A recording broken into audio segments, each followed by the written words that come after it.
നമ്മൾ പൊതുവേ നമ്മൾ ആളുകൾ കുറേ കാര്യങ്ങളിൽ അവർക്ക് തിരിച്ചറിവ് അല്ലെങ്കിൽ കൺഫ്യൂഷൻ ഉണ്ടാക്കുന്നു. നമുക്ക് ഇന്നത്തെ കാലഘട്ടത്തിൽ ഒരുപാട് അറിവുകൾ നമുക്ക് നൽകപ്പെടുന്നു. ഫോർ എക്സാമ്പിൾ, നമ്മൾ സൈക്കോളജി ടേംസ് നോക്കിക്കഴിഞ്ഞാൽ പ്ലഷർ ആൻഡ് ഹാപ്പിനെസ്.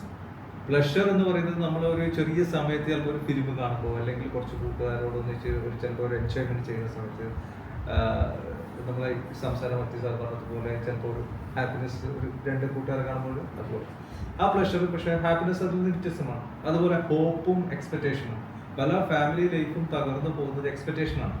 അതായത് എൻ്റെ ഹസ്ബൻഡ് ഇന്നത് ചെയ്യും എന്ന് ഉറപ്പിച്ചു അത് ചെയ്യാതിരിക്കുമ്പോൾ അത് നിരാശയിലേക്ക് നമ്മൾ എത്തിക്കും. നമ്മൾ ഹോപ്പ്ഫുള്ളി വെയിറ്റ് ചെയ്യുമ്പോൾ എനിക്കിത് കിട്ടണം എന്ന് ആഗ്രഹമുണ്ട്, പക്ഷെ അത് കിട്ടിയിട്ടില്ലെങ്കിൽ താങ്ക്ഫുൾ ആണെന്നില്ല ആ ഒരു കൺസേൺ മനുഷ്യനെ അറിയുന്നില്ല പല കുടുംബങ്ങളും. അപ്പോൾ ഇതിന് ഇങ്ങനെയുള്ള കുറേ ടേംസുകൾ നമ്മുടെ സൈക്കോളജിയിലുണ്ട്. അതിനെ കുറിച്ചൊന്ന് സാറിന് പറയാൻ വേണ്ടി പറ്റും? ഈ നമ്മൾ പലതും എങ്ങനെയാണോ യൂസ് ചെയ്യുന്നത് അതാണ് അർത്ഥം കൊടുക്കുന്നത്. ലവ് എന്ന് പറഞ്ഞാൽ എന്താണെന്ന് ചോദിച്ചു കഴിഞ്ഞാൽ ഒരു ടീനേജറോട് ചോദിച്ചാൽ ഉള്ള അർത്ഥമല്ല ഒരു അച്ഛനോടും അമ്മയോടും ചോദിക്കുമ്പോൾ. അപ്പോൾ ഏത് കോണ്ടെക്സ്റ്റിൽ ഉപയോഗിക്കുന്നതാണ്. വാക്കുകളുടെ അർത്ഥം മനസ്സിലാക്കിയിട്ടാണെന്നില്ല നമ്മൾ പലപ്പോഴും പറയുന്നത്. ഈ ഡിസ്കഷൻ ആകെ കൊളാക്കി,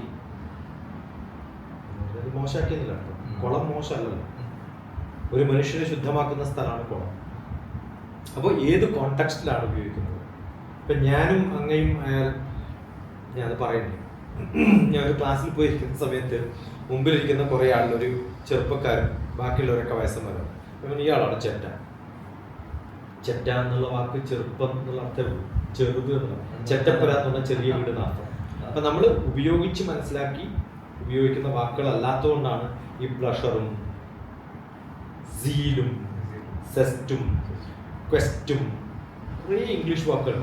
നമ്മളത് മലയാളത്തിൽ ഉപയോഗിക്കുമ്പോൾ ചിലപ്പോൾ നന്നായിട്ട് വരും.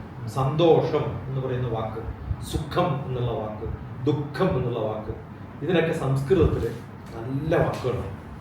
ഭയങ്കര മഴ തന്നെ. ഞാൻ ഇന്നലെ ഭയങ്കര മഴയായിരുന്നില്ല എനിക്ക്. കാരണം എനിക്ക് ഭയം ജനിപ്പിക്കുന്ന മഴയാണ് ഭയങ്കര മഴ. എനിക്ക് ശങ്കര മഴയായിരുന്നു. നിങ്ങളൊക്കെ കേൾക്കാത്ത വാക്കായിരുന്നു. നല്ല മഴ എനിക്ക് സന്തോഷം ജനിപ്പിക്കുന്നതിനെ ശങ്കര മഴ എന്നാണ് പറയുക. പക്ഷെ നമ്മൾ കേട്ടിട്ടില്ല, കേൾക്കാത്തപ്പോൾ എൻ്റെ കുഴപ്പമില്ല. അപ്പം ഞാൻ ശങ്കര മഴ എന്ന് പറയുമ്പോൾ ഇയാളെന്തപ്പോൾ പറയണമെന്നാണ് അല്ലേ? ഭയങ്കര മാത്രം കേട്ട് ശീലിച്ചോണ്ടാണ്. അപ്പോൾ ഓരോ വാക്കുകൾക്കും അതിന് അർത്ഥമുണ്ട്. വാക്കിൻ്റെ അർത്ഥം കൃത്യം മനസ്സിലാക്കിയിട്ടാണ് ഞാൻ പറയുന്നതെന്ന് പറയണം. അപ്പോൾ ഓരോ കേരളത്തിൻ്റെ ഒരു ഭാഗത്തു നിന്ന് മറ്റേ ഭാഗത്തേക്ക് പോകുമ്പോൾ ഉപയോഗിക്കുന്ന വാക്കുകൾ, താൻ എന്ന വാക്ക് ഉപയോഗിക്കുന്നത് കുറച്ച് നികൃഷ്ടമാണെന്ന് നമുക്ക് തോന്നാറുണ്ട്. പക്ഷെ പാലക്കാട് താൻ എന്ന് പറഞ്ഞാൽ അച്ഛനെയും താൻ എന്ന് പറയും. ഭാഷകളിൽ ഉപയോഗിക്കുന്ന പലതിലും താൻ തനിക്ക് പോന്നവരോടെ സംസാരിക്കാവൂ എന്ന് പഴഞ്ചൊല്ല് തന്നെ.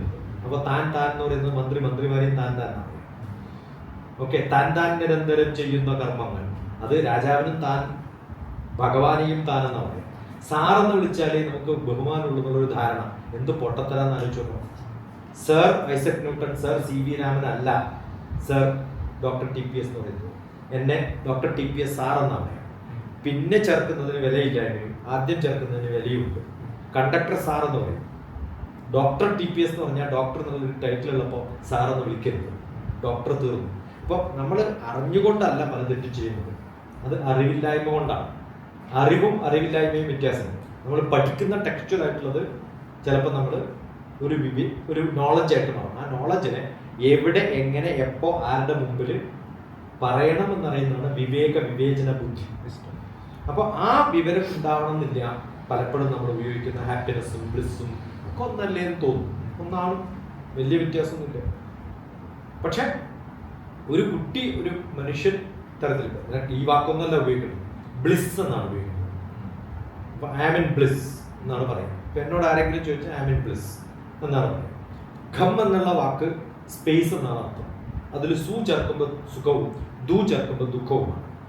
എൻ്റെ സ്പേസ്, എൻ്റെ മനസ്സിലിരിക്കുന്ന സ്പേസ് നന്നായാൽ ഞാൻ ലുക്കിംഗ് ഗുഡ് ആണ് നമുക്കൊക്കെ ആവശ്യം. അതിനാണ് മേക്കപ്പ് ചെയ്യുന്നത്. ഹൗ ആർ യു ഫീലിംഗ് എന്നാണ് ചോദിക്കുക. തെറ്റായ ചോദ്യമാണ്. ഫീലിംഗ് അല്ല വേണ്ടത്, ബീയിങ് ആണ്. ഫീലിംഗ് എന്ന് പറഞ്ഞാൽ പനിയുള്ളവരോടും ചോദിക്കാൻ നമുക്ക് ഹൗ ആർ യു ഫീലിംഗ്. ഇപ്പം എന്തോ അസുഖം ഉണ്ടെന്നാണ്. പലരും ചോദിക്കാണ് what is your good name. ബ്രിട്ടീഷുകാർ പഠിപ്പിച്ചോണ്ടാണ്. ഗുഡ് നെയിം തെറ്റാണ്, ബാഡ് നെയിം ഇല്ല.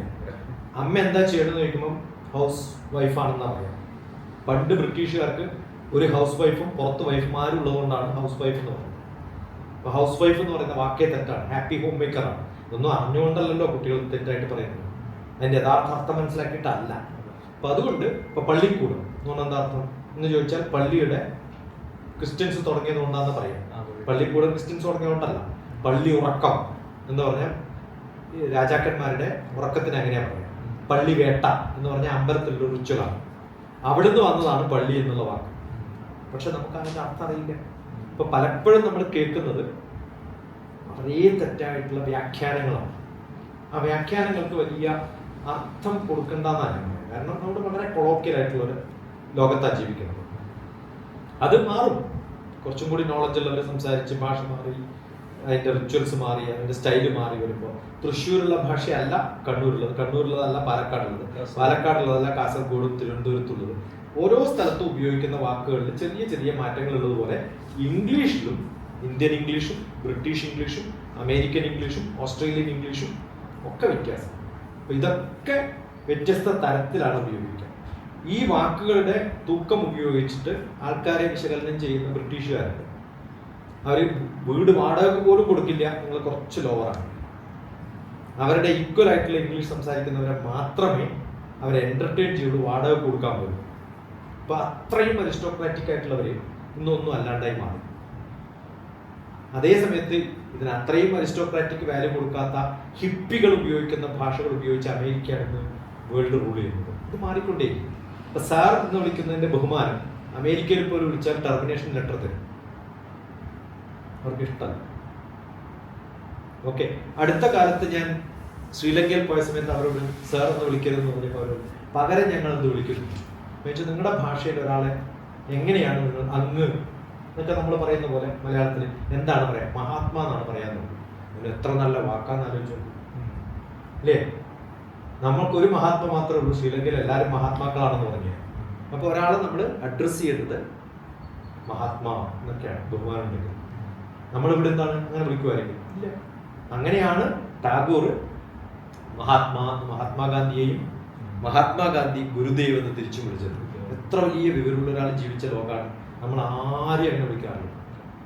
അപ്പൊ നമ്മൾ പഠിക്കേണ്ടത് അത്തരം ആൾക്കാർ ഉപയോഗിച്ച വാക്ക്. അതിന് ഏറ്റവും അത്യാവശ്യമായിട്ട് വേണ്ട നല്ല വായനയാണ്. ആ വായന ഇല്ല എന്നുള്ളതാണ്. നിത്യചൈതന്യ എഴുതിയുടെ പുസ്തകം വായിച്ചാൽ നിങ്ങൾക്ക് കിട്ടുന്ന സൈക്കോളജി നോളജ് വേറെ ഒരു ബുക്കും വായിച്ചാൽ കിട്ടില്ല. ബയോളജിക്കൽ ഇന്റർപ്രിട്ടേഷൻസും സൈക്കോളജിക്കൽ ഇന്റർപ്രിട്ടേഷൻസും ഭഗവത്ഗീത എന്ത് ബ്യൂട്ടിഫുൾ ആയിട്ടുള്ള പുസ്തകമാണ്. നമ്മളിതിന് പകരം ചെയ്യുന്നത് ഏതെങ്കിലും ഇംഗ്ലീഷിൽ ബ്ലാ പറയുന്ന ഏതോ ആൾക്കാരുടെ ബുക്കുകൾ കോട്ട് ചെയ്തിട്ട് അവരുടെ പവർ പോയിന്റ് എടുത്ത് ഗൂഗിളിലും ChatGPT-യിലും നോക്കിയിട്ട് അത് പ്രസന്റ് ചെയ്യുന്ന ആൾക്കാരാണ് ഏറ്റവും പ്രാധാന്യമുള്ളത്. അവിടെയാണ് തെറ്റ്. ഭാരതീയമായ നോളജ് വളരെ സ്ട്രോങ് ആയിട്ടുള്ള ഒരു രാജ്യമാണ് നമ്മുടെ രാജ്യം. അതിലേക്ക് കുറച്ചും കൂടി പഠിക്കാനുള്ള ശ്രമം നടത്തിയാൽ കിട്ടുന്ന ഒരു നോളജ് വിൽ ബി എക്സ്ട്രീംലി